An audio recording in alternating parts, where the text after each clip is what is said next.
Hey there, Capricorn. Welcome back to my channel. So this week we've got a new tarot deck.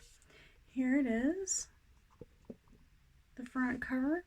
And basically it's called the Wild Unknown Tarot Guidebook. And this is based off of archetypes from Carl Jung. So if you enjoy archetypes, you should especially like this reading. And basically what the archetypes are is like people's dreams. It's pictures that were manifested from people's dreams. Okay, so this is what these archetypes based on your dreams that you have something to do with your personality. Okay, so a lot of people have had some really bad comments about these cards online, but I don't know if they really knew what these cards stood for or what they meant. So let's go ahead and I'm going to try and kind of hold your hand through this one because they are kind of harsh. But just remember that these cards are, for people who are maybe had some kind of trauma in their life. All right. So let's go ahead and pull a couple cards. All right, so there's your first card, the Chariot. This looks a lot different than the regular Chariot cards. All right, so typically the Chariot is pulling you in two different directions. In this deck, it does not show that. This looks just like the Rider-Waite one with a little animal instead. Cute. All right, so we've got the Chariot. Then we've got the Seven of Swords. And then we've got the Mother of Swords. And then we have the Mother of Cups. So we've got quite a few swords and mothers. And swords are associated with Air, Aquarius, Libra, Gemini. So whoever this motherly figure is in your life, they may be definitely an Aquarius or Libra or Gemini. All right, so let's go ahead and move on. So for your first card, we've got the Chariot.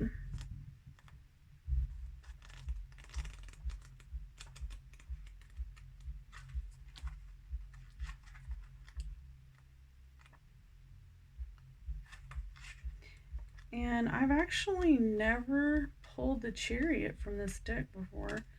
And I haven't had time to sit down and read the whole book yet because I got another book that was so much more interesting. All right, so here we go.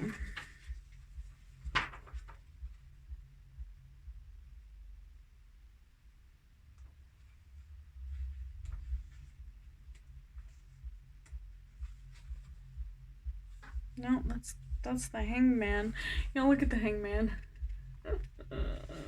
It's got a hanging bat. It's like sign of the apocalypse, right?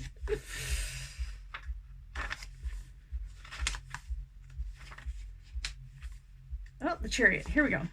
The Chariot is your confidence, your will, and your inner warrior. At points in your life when you felt the bliss of achievement or triumph, you were riding on his back. Build a relationship with this part of yourself. Try to see the Chariot inside of you. The more focused your mind, the easier it will be to sense his presence and stay mounted on his back. With a fixed gaze and a sure footing, you'll be headed towards all of your dreams. Okay, and I wanted to flip this back over and just show you the little quote that the lady who made these cards, I don't know if you can read it though. How about we put this over there for you? The next card, which is Seven of Swords.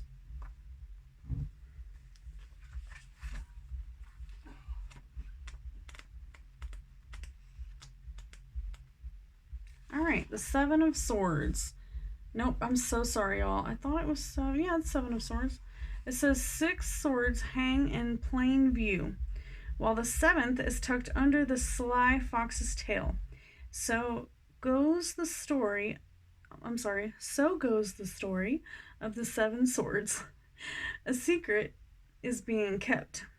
You are either the keeper of the or the kept from, and it's time to identify which. Deceit and avoidance linger in the air. Face the cause of secrecy or risk ostracizing yourself. Okay. So, it's not that hard to tell if somebody's, lying to you. Everyone has tells. Just kind of notice whenever you're talking to people, maybe get out the game board and play some games. And then you can get to know their tells. Then you'll be able to tell when they're lying to you. Ooh, that burns me up. Okay, so Mother of Swords is the next one. Mother of Swords. There you go. And let's take a look.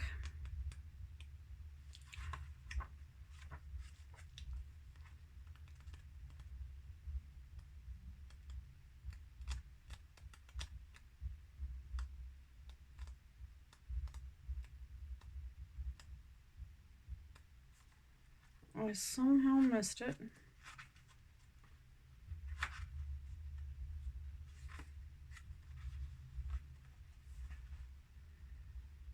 So each one of these looks like an owl. The Father of Swords, the Mother of Swords. I bet you the little boo-boo owls are so cute. Oh, cute. Alright, so owls really remind me of my grandpa. He was a Mason, and the owls definitely have symbolism within the Masons. Alright, so let's take a quick look here. A dynamic creature. The Son of Swords is a man of action, not of grace. He pushes forward toward his goal with urgency and determination. To top it off, he's very well educated, making him a force to be reckoned with. Usually, he's seeking approval from the patient and just father of his swords, who casts quite a shadow onto his son. Working with this stimulating and exhausting young man can prove to be a challenge. All right, so this definitely sounds like someone who may have been raised by a very strict parent, or even strict parent with strict grandparents. So definitely I can relate to that. My grandfather was, like I said, a Mason, and he was also in the military, and so he has some very, very strict ways about him. So, but you know what? You don't learn anything. Okay, so this is the Mother of Cups. Let me take a quick look. Mother of Cups.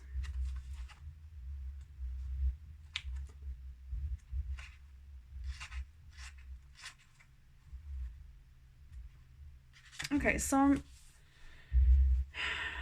the Mother of Cups rivals the High Priestess with her natural psychic abilities. She's a quite gentle, tranquil woman whose insights bring healing to those around her. She thrives when amidst her family, the arts and music, or beauty of any kind. Like a true swan, when the Mother of Cups is pushed, she becomes aggressive and defensive, and she'll commonly see herself as the victim when distressed in a situation. All right, so that's very common for, you know, especially, you know, a mother to feel a lot of burden. She has to carry the whole house on her shoulders, everyone in the house, and make sure that everyone has food on their plates. Of course, that's a heavy burden to bear. Victim mentality, though, is no kind of way to live. Do not allow yourself to become a victim of victim mentality, okay? If you are a victim, you need to get out of that situation as soon as possible. So let's take a quick look at your manifestation cards. Let's see what it is that we need to try to be manifesting in our lives, and which way that these manifestation cards are going to send us. Okay. Ooh, Theta Delta Sleep State. Trust, love, and letting go of old vibes. Okay, so that's pretty good right there. All right, so that is so funny because this one is the Mother of Cups. Cups is associated with signs such as Scorpio, Cancer, or Pisces. Now, I don't know about Cancer and Pisces holding grudges, but I know that if you burn a Scorpio, they're going to hold a grudge for half of an eternity, and you will practically have to beg them for forgiveness. All right, so letting go of old vibes. You can use Damberite in order to let go of old vibes. So this right here is, let me turn this on so I can see this a little better.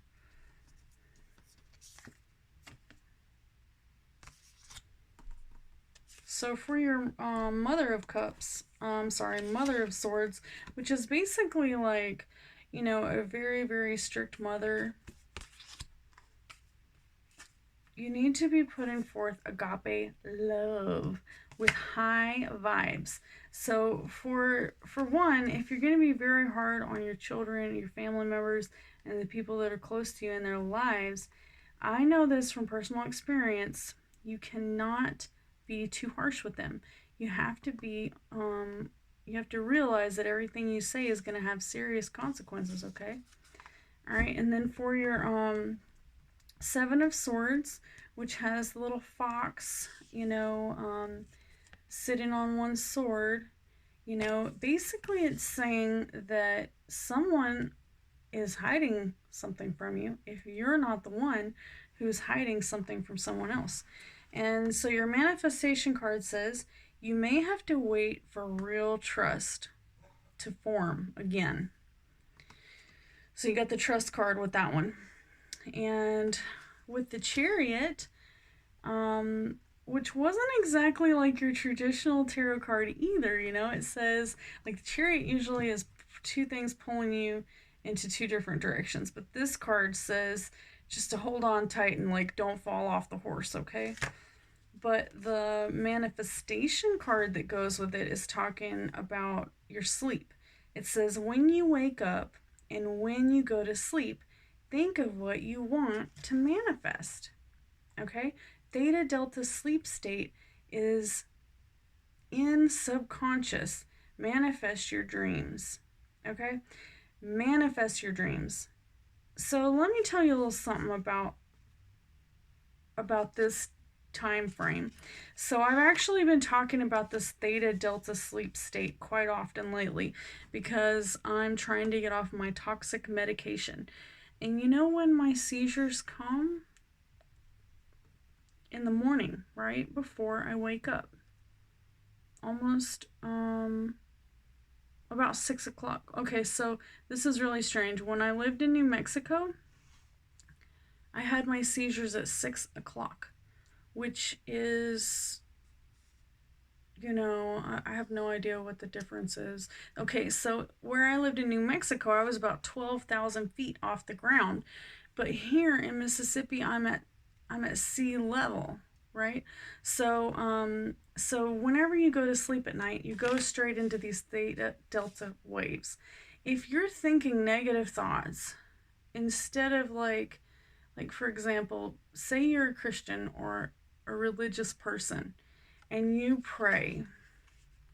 Before you go to sleep, you're thinking about all the negative things in your life and you're praying for God to forgive you and this, that, and the other. Or depending on what religion you are, you might be only thinking positive things and praying for good things. Whatever it is that is on your mind before you go to sleep, that's the time frame in which your mind is easily manipulated. So whatever you go to sleep thinking, that's probably what you're going to wake up in that type of mood. So if you go to sleep upset and irritable, you're going to wake up upset and irritable. If you don't want to get up and go to school, work, whatever it is, then you're going to wake up in this bad state. So that's what your theta delta sleep state is about. In subconscious, manifest your dreams. So whenever you're going to sleep at night, just remember that whatever you're thinking about is going to be what happens to you in the morning. And how do I know this? Because I'm epileptic. And if I go to sleep stressed out, I wake up in the hospital after I had a massive seizure. So if you don't think that these theta delta sleep waves can really affect you, you're wrong. Definitely take the time to really, really think about what you're manifesting, because it's more than just a silly manifesting. Is not just, something that you think positive for. It's something that you prepare yourself for. It's something that you change yourself. You brainwash yourself. If you can go to church and they can brainwash you into becoming a new person, because before when you're going to sleep, you're praying. But if you have like a kind of a negative preacher who's always, preaching fire and brimstone, then that might put you in a bad place, okay? So, that's the difference between what kind of preacher that you have in your life, what kind of friends you have in your life, what kind of relationships you have in your life. And, one of my step parents once told me you should never go to sleep angry, which is sometimes not possible to do. You can't always not go to sleep angry, but meditation does really help to kind of shake off those bad vibes before you go to sleep. All right, so I hope that helped you. If you have any questions or concerns, or if you'd like me to draw your dreams, I would be happy to draw your dreams for free. All right, come back and see me next week.